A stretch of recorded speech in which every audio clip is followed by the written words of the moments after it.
Hey, good morning, everybody. Thanks for tuning in. Happy Thursday morning. Ready to faith this day. Listen, today I want to give you a little reminder that there is an enemy in this world. There is an enemy in your life. There is an enemy um, to Christianity. There is an enemy to all things good and to all things that are from God. So I want to remind you that there is an enemy, but I also want to remind you who that enemy is. You see, the enemy in your life is not your ex-spouse who is just bringing trouble, torment, and trying to cause you all kinds of trouble. And I'm talking about real trouble. I'm not just saying just being unreasonable. I'm talking about really coming after you in some ways. But yet they're really not. They're not the real enemy. The enemy is not someone at your work. The enemy is not your boss. In our nation, the enemy is not a government institution. The enemy is not a different ideology. Now, all of those things can be used by the enemy and are used by the enemy, but none of those things are the true enemy. Paul writes in Ephesians chapter 6, verse 12, he says, we do not wrestle against flesh and blood. In other words, our battle isn't with earthly things. He said, but we wrestle against principalities and powers and rulers of darkness of this age and spiritual hosts of wickedness in heavenly places. You see, our real battle is a spiritual battle with a spiritual enemy. There's an interesting chapter in Daniel chapter 10.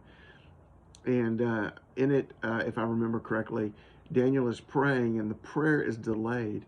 And he gets an answer. An angel of the Lord, a messenger from God, comes to him like 21 days later. And he says, listen, I left 21 days ago, but the prince of Persia was fighting against me to keep me from coming. Now, these are spiritual beings. And when he calls the prince of Persia, he's talking about a spiritual being. And then he says that Michael, we know Michael as the archangel, had to come and set him free, get him free so that he could come and answer the prayer. And at the end of the prayer, he says, I got to go back and at the end of talking to Dan, he says, I got to go back and I got to fight with the prince of Persia. And he said, and after that, the prince of Greece is going to come.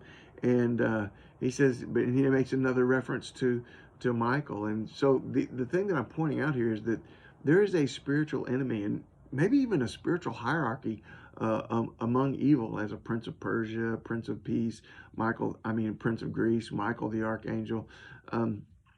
But there are principalities that rule over this nation, evil spiritual principalities that rule over this nation, and they will use any means necessary. There are powers that rule, that they bring powers against us and against our hearts and against our spirits and against our fleshly desires. And there are rulers of the darkness of this age. There are spiritual rulers of darkness that bring darkness into our lives, darkness into our hearts, darkness into our minds, darkness into our country, and spiritual hosts of wickedness in heavenly places. There are just wicked, evil beings that are doing their work all around us, at us, through us, and all around our nation. So here's the bottom line of what I'm trying to say.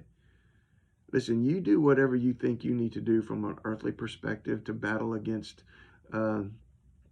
what you consider to be evil and darkness. Go to the polls, vote, write your congressman or whatever.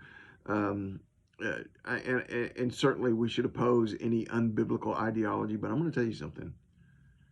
If we neglect prayer, then we are not fighting the real enemy. Go to court for your rights against your ex-spouse, but if you neglect prayer, you're not battling the real enemy. Prayer is the only weapon that we have against who the true enemy is. There is a real enemy, and it may not be who's in front of your eyes. It may not be who you think it is. It's a spiritual enemy. Fight that enemy today.